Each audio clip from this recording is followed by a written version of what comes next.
In this question, we're given a somewhat elaborate policy for the overdue charge on a rental item. We could set about to write an algebraic expression for the overage fee in terms of how many hours late the item is. But a more direct approach is to dig right into the data statements and proceed by analysis by cases, since this question is not overly algebra friendly. Let's turn to Statement 1.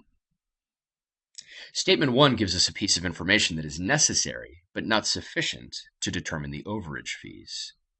For all we know, for example, the item could have been returned an hour late or a day late, leading to different total overage fees. So we have insufficient information.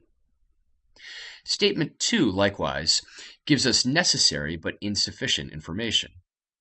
Considered independently of Statement 1, it doesn't give us the normal hourly rate. So we cannot definitively calculate the overage fees. Insufficient. When the statements are combined, we seem to be in the ballpark of sufficiency.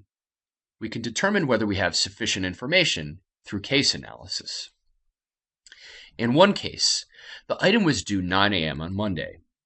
Since it was returned 54 hours later, that's two 24-hour periods plus 6 hours, so it was returned on Wednesday at 3 p.m.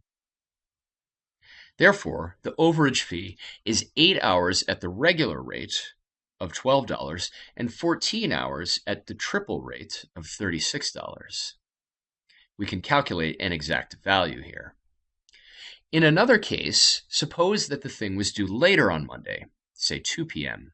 In that case, it was still returned 54 hours later, so on Wednesday at 8 p.m. The return fees add up to something different in this case.